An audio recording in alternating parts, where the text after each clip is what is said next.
สบายดีสวัสดีพ่อแม่พี่น้อง FC เบิดทุกคนเด้อเนาะว่าจะเป็นทั้งในและก็ต่างประเทศเนาะวันนี้มาพบกับพ่อกับซ่องสสีบ้านสวนเนาะทุกคนเนาะ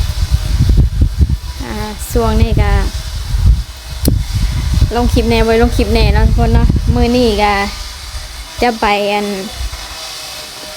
ว่าจะไปเล่นกับโบแมนเนาะทุกคนเนาะมันเป็นงานพระธาตุอิงหังเนาะที่แบบเป็นบอนชักซิดแห่งหนึ่งเนาะของประเทศลาวอะไรเนาะจะไปหาเบิงอุปกรณ์อีกอย่างสักอย่างหนึ่งเนาะที่อันนั้นนะเขาเจ้ามาขายมันอาจจะถูกเนาะไปเลาะเบิงเดียร์ซซีก็จะพาพ่อแม่พี่น้อง FC ไปเบิงเนาะประธานอีกข้างมีส่วนลายคนต่างชาติ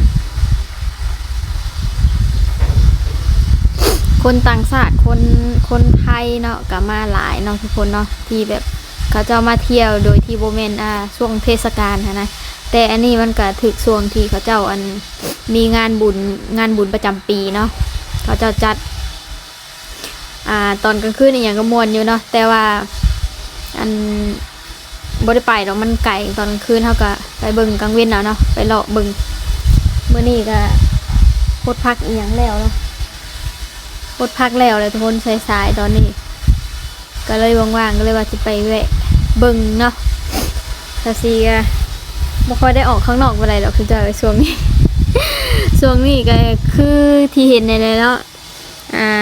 ปลูกผักปลูกหญ้าทุกคนเอ้ย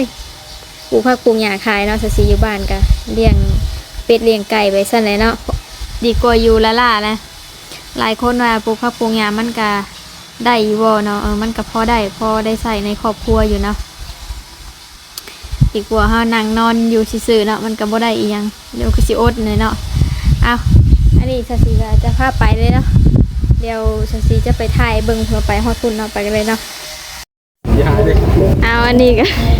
มาฮอดเลยเนาะงานบุญพระธาตุอิงหังเนาะนี่ป้าโคตรแดดเลยจ้ามันบ่ได้หนาวเลยเนี่ยแ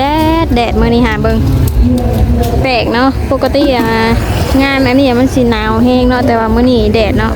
เฮ็ดครึมๆเนาะตอนมาเฮ็ดคือฝนสิตกแต่วันนี้แดดแห้งนี่บ่ได้มาตอนกลางคืนได้จุ๊มเจ้ามันไกลอยู่เนาะอยู่สวรรณเขตที่เฮาพัดอยู่เซโนพุ่นเนาะอันนี้มันงานใหญ่อยู่เลยจุ๊มเจ้า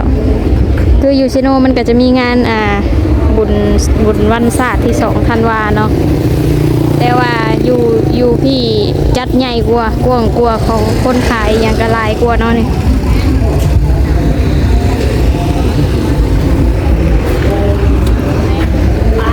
สกินน้ำ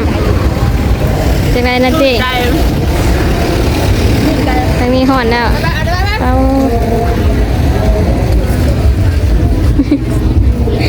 โอ้จุกคนอยากมากินข้าวปุ้นเพิ่นอยากกินข้าวปุ้นเนาะอยู่เซโนก็มีดอกคุณเจ้าแต่ว่าเพิ่นจะกินเนาะขายอย่างซื้อ2 4มีเบิดเจ้าบังข้าวหลาม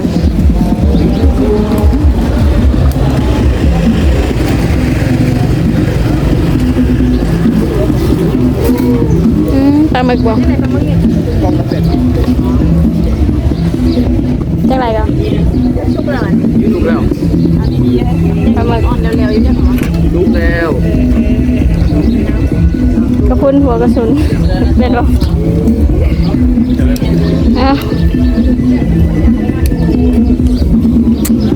งานใหญ่เติบเนาะเป็นซอยกว้างๆนะ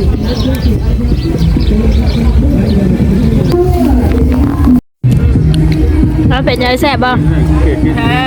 นาทีแซ่บบ่แซ่บสมใจบ่สมใจเลยเนาะวันนี้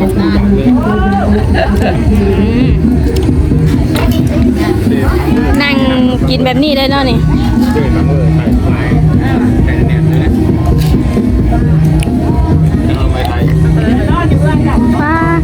บูธฝั่งไทยก็มาตั้งอยู่หลายเนาะทั้งผูเนาะเดี๋ยวจะพาเลาะเบิ่งเรากินแล้วกันนะมาทางจังหวัดสงขลามัน100นึงเป็นอีมาเลาะต่อนี่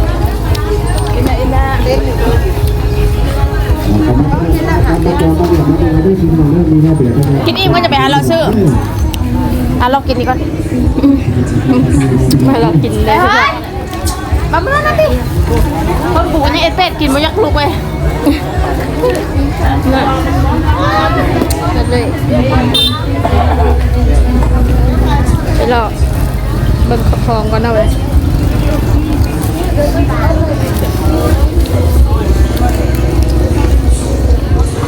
ตัว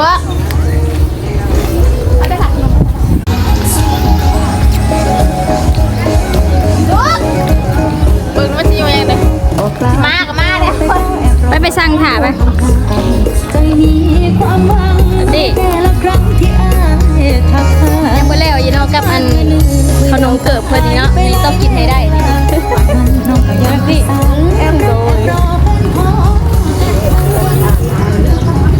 ค่าเช่านี่ก็แพงใหญ่เนาะคนเอาเนี่ย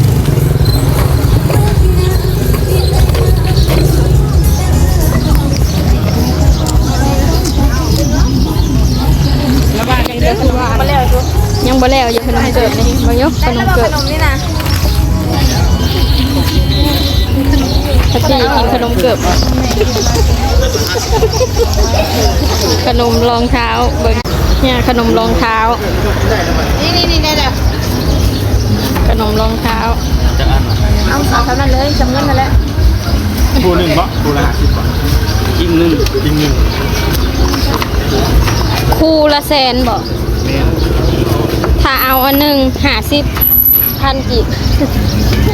50,000 กีบก็เกือบ100 บาทเนาะ80 บาทกิ่งหนึ่ง80 บาท2กิ่ง160 บาท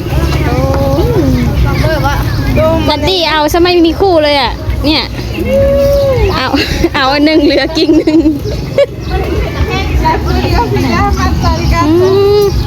โอ้กาโล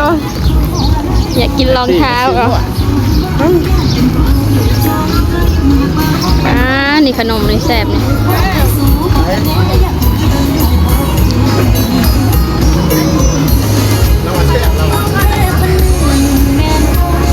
รองเท้าแซ่บนาตี้บอกว่ารองเท้าอร่อยมันแซ่บบ่จะเชื่อแซ่บทุกอันจำเจียวกันยังแซ่บบ่บางยุชีบางยุแซ่บ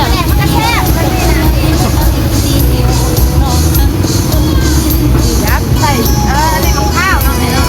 แซ่บนาตี้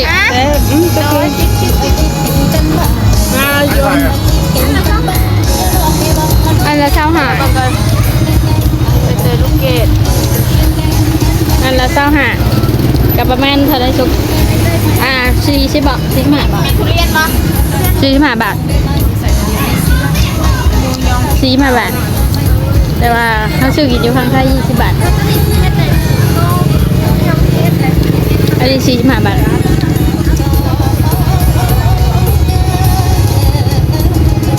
เอาไปทำฟังสรุปอันฟังไทยแม่ที่จะบูธคนไทยบูธคนไทยเนาะฟังไทยได้มาขายเนาะ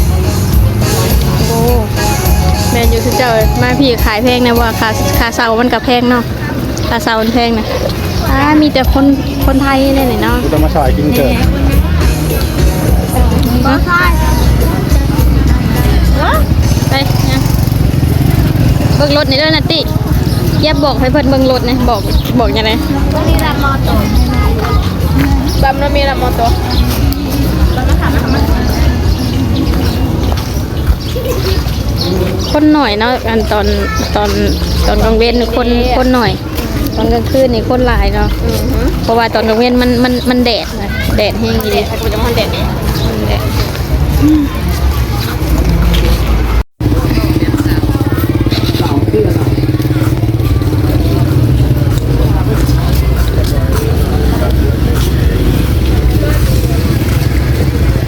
น้ำพริกก้อนนึงเขาจะหั่นผิดเลยทุกก้อนเลยกุ้งต้องลองน้ำพริกกุ้งต้องลองร้านดังนะเนาะโอ้ห่านพ่อค้ารอมาหอดห่านพ่อค้ารอบอกต่อนี่ นี่ว่าหันพ่อค้ารอบอกต่อละโอ้ เดี๋ยวกองสุกไป มี ขาย แต่ เด้ ทีม อง านเนาะโบเห็น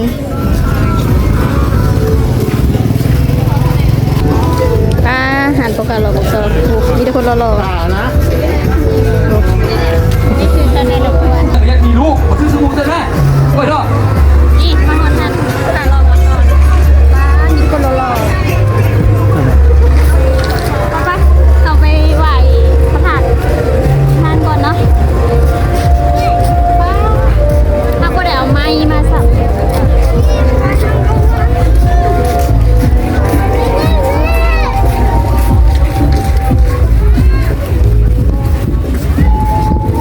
อันนี้20 บาท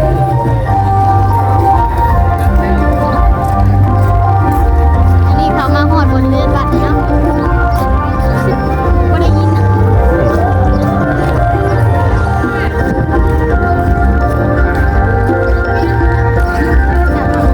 เอาไปไหว้รถเบียนให้ยังเอาไปไหว้รถมึงมาคนเดียวมึงเบียนบอก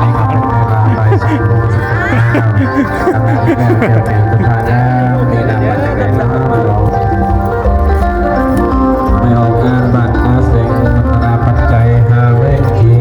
สาธุเด้อให้เจริญมีแห่งเด้อสุจิติกาจุกรวา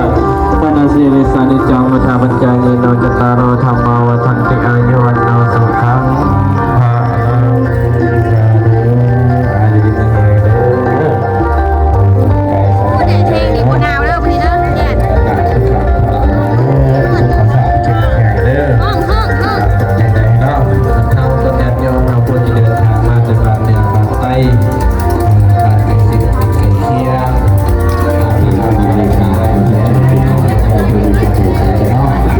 ไปไหว้รถไหว้รถ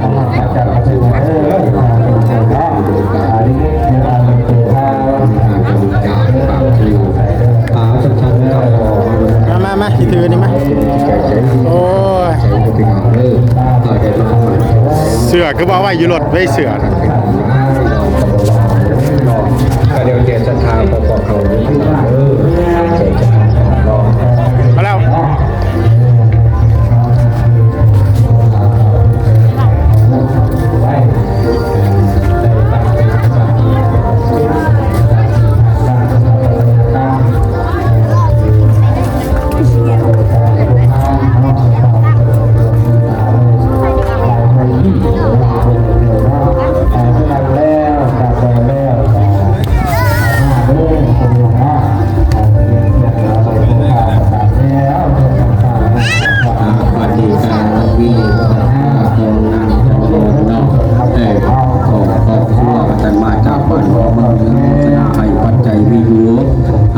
พันกีบจอมานี่ก็ยังมีนางปันมณีดอกนางปันมณีที่เพิ่นมาจากบ้านหัวเมืองเหนือเนาะกาอาจีพันกีบพี่น้องหาจังสันขอใจน้ำพี่น้องเด้อผู้มีที่ศรัทธาหลังใจน้ำพี่น้องในพุทธศาสนามาร่วมเป็นเจ้าภาพเจ้าศรัทธาทำบุญทำการพี่น้องนี่หลายหน่อยก็บอกว่าก็ยังเจศรัทธาของพวกเราที่อยากมาเป็นเจ้าภาพอันอยู่ก็เวมาทั้งที่ห้องสุขเราไปฉี่ทางดีฉี่พอเนาะเป็นกะทิข้าวผู้ประตูเก่าเงินชาติเรื่องพี่น้องเรื่องเราจะจัดยัดนายชายสวย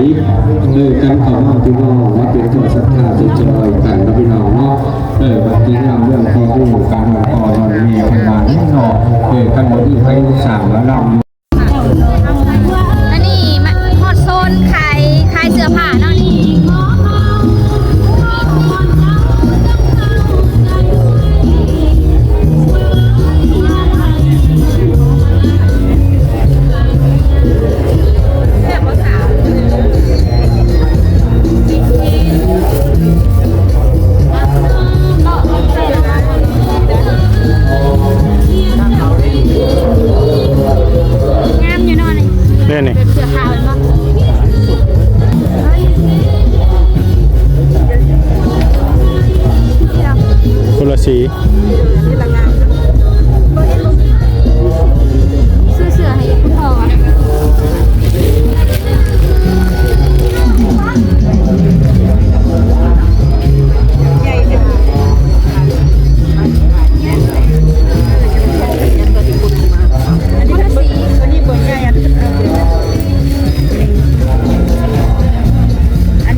เอานี่ก็สิค่ำเลยเนาะเมื่อยเลาะแล้วซุเจ้าเมื่อนี้ก็จะกลับแล้วเลยเนาะรอถามหมูอยู่หมูยังเลาะอยู่ข้างในผู้เนาะพระธาตุอิงหังงานประจำปีเนาะอันนี้อยู่คิวรถเสียเท่าไหร่ก็เมื่อกี้เนี่ยอ้าวใส่ว่า10,000 กีบ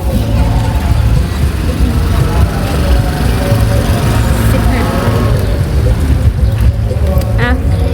คลิปนี้เดี๋ยวสสีก็จะปิดคลิปก่อนเนาะทุกคนเนาะฝากกดไลค์กดแชร์กดติดตามเด้อเนาะเพื่อพลาดคลิปใหม่ๆเนาะสำหรับคลิปนี้ก็ขอตัวลาไปก่อนเด้อบ๊ายบายสบายดีเด้อ